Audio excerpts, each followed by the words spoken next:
करेंगे दिल्ली की सियासत की, जहां कैलाश गहलोत ने आम आदमी पार्टी से इस्तीफा दे दिया है, साथ ही भारतीय जनता पार्टी का दामन थाम लिया है। इस्तीफा देने के साथ उन्होंने अरविंद केजरीवाल को एक पत्र भी लिखा और उसमें कई शिकायतें भी शामिल रहीं। देखिए रिपोर्ट।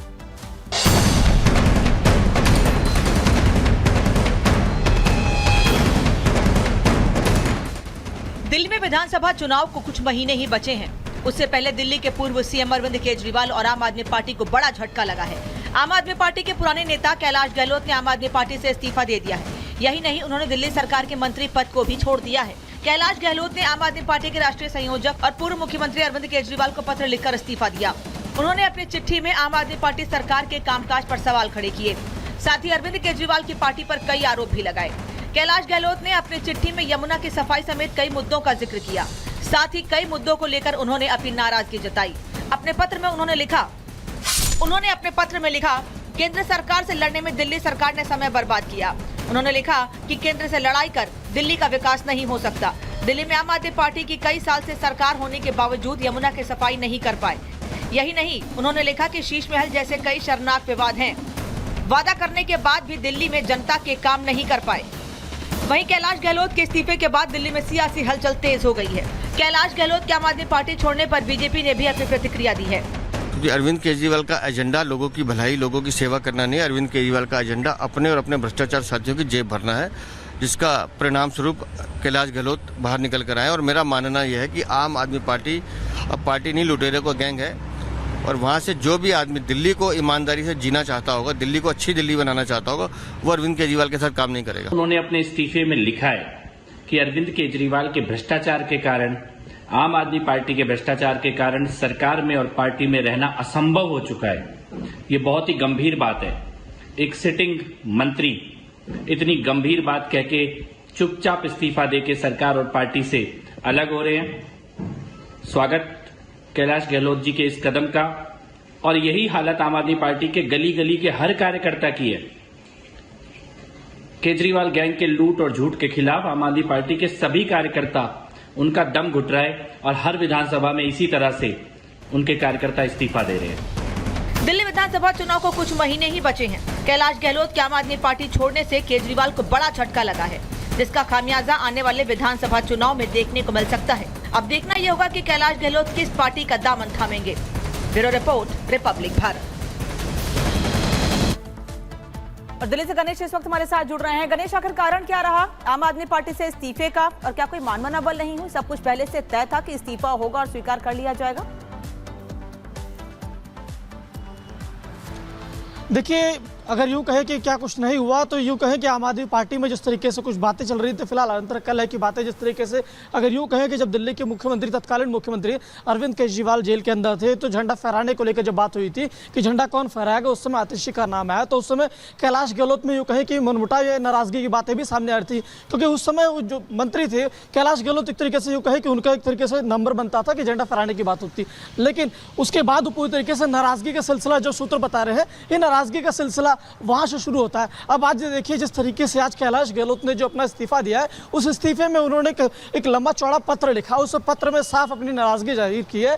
उन्होंने साफ तौर से कहा कि जिस मुद्दे को लेकर हम आप सत्ता में आए थे, आम आदमी पार्टी जिसका निर्माण हुआ था, दिल्ली में जिस तरीके से जो बातें कही गई थी, आम समाज खास बन चुके हैं। और यमुना की सफाई को लेकर जिस तरीके से उन्होंने निशाना साधा, जिस घर को लेकर कभी वो डिफेंड किया करते थे, जिस शीश महल की बात आज उन्होंने कही, उस घर को लेकर कभी वो डिफेंड किया करते थे, आज जब उन्होंने अपना इस्तीफा दिया तो आपका इस तमाम जानकारी के लिए। और अब जाकर कैलाश गहलोत को लेकर आम आदमी पार्टी के नेता बोल रहे हैं।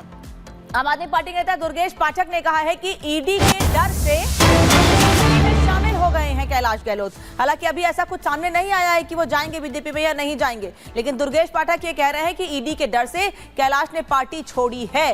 कैलाश गहलोत, जिन्होंने कई आरोप लगाए हैं आम आदमी पार्टी पर, पार्टी छोड़ने के साथ साथ लंबा चौड़ा पत्र लिखा है, उसमें कई बातें लिखी हैं। उस पर दुर्गेश पाठक ये कह रहे हैं कि ईडी के डर से कैलाश गहलोत ने पार्टी छोड़ी है। गणेश, अब आरोप का सिलसिला शुरू हो चुका है। कह रहे हैं ईडी के डर से पार्टी छोड़ गए कैलाश गहलोत, दुर्गेश पाठक कह रहे हैं।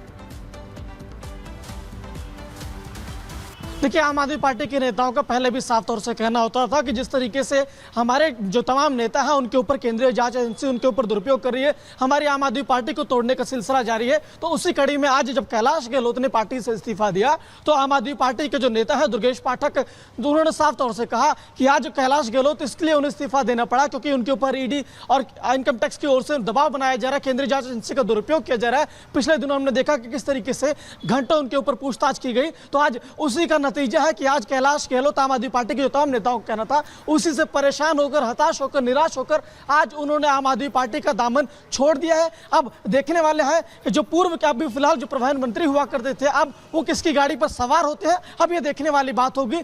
लेकिन जिस तरीके से आम आदमी पार्टी के नेताओं का साफ तौर से ठीक है गणेश, आपका धन्यवाद इस तमाम जानकारी के लिए। और अब आरोपों का सिलसिला शुरू हो चुका है। दुर्गेश पाठक समेत आम आदमी पार्टी के नेता कैलाश गहलोत पर हमलावर हैं। अचानक हम लोग गाड़ी में बम का एक बम मारा और एक जब बम मारा गाड़ी मैंने पूरा स्पीड कर दिया।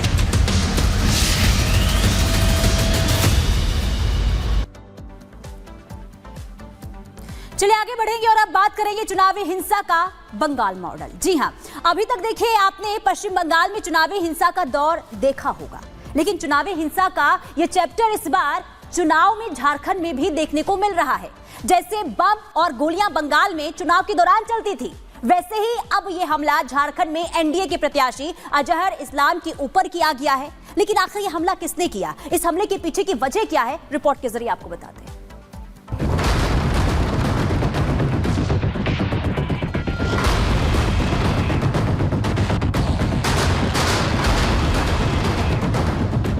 बिखरा पड़ा सामान,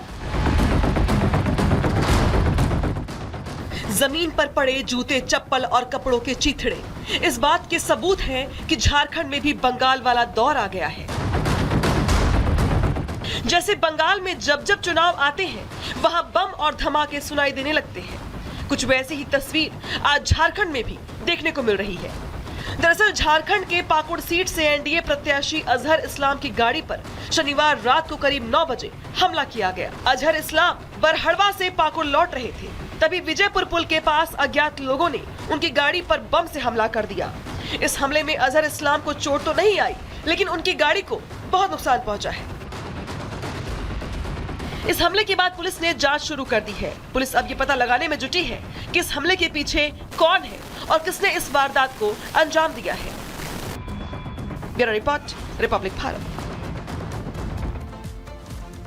और झारखंड बीजेपी अध्यक्ष बाबूलाल मरांडी से जब रिपब्लिक भारत की टीम ने बात की तो उन्होंने कई मुद्दों पर अपनी बात रखी है। खास तौर पर इंडी गठबंधन को लेकर उन्होंने कहा कि किस तरीके से इंडी ने समाज को बांटा है। सुनिए। झारखंड में विधानसभा चुनाव के दूसरे चरण की तैयारी चल रही है और जोर शोर से तैयारी चल रही है। हर पार्टी एड़ी चोटी का जोर लगा रही है और बीजेपी इस पर पूरा फोकस कर रही है। बीजेपी के प्रदेश अध्यक्ष और पूर्व मुख्यमंत्री झारखंड के बाबूलाल मरांडी हमारे साथ हैं, उनसे बातचीत करते हैं। बाबूलाल जी, आज खुश होंगे, निरंजन राय आपके पास वापस आ गए?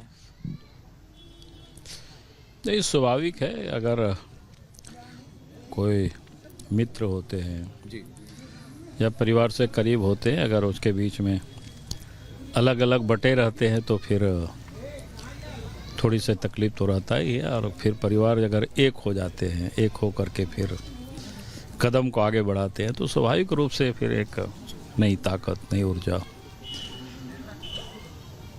एक और एक तो नहीं बल्कि एक और एक 11 फिर हो जाता है। बीजेपी का एक नारा बहुत फेमस है जो आपने जिक्र किया, बटेंगे तो कटेंगे। आप तो जुट गए सर, जुड़ गए आप, लेकिन जो जिसके बारे में मैं कह रहा हूं विपक्ष वो बट रहा है, तो वो बट रहे हैं तो कटेंगे तय है।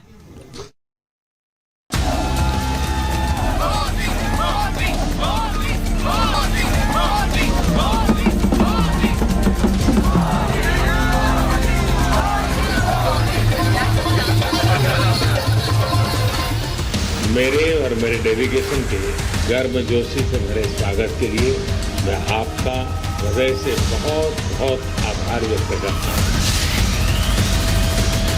अपना परिश्रम, अपनी मेहनत ही नहीं दी है, आप लोगों ने नाइजीरिया को अपना दिल भी दिया है।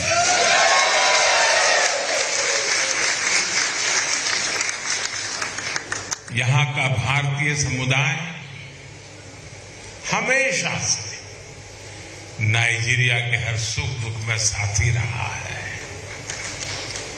नाइजीरिया के लोग आज 40 या 60 में जो लोग हैं, उनमें से अनेक ऐसे मिलेंगे जिनको किसी न किसी भारतीय टीचर ने पढ़ाया होगा।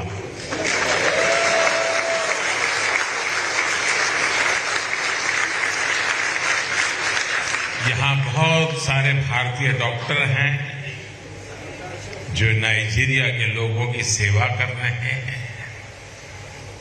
नाइजीरिया में कितने ही भारतीयों ने अपना बिजनेस एस्टैब्लिश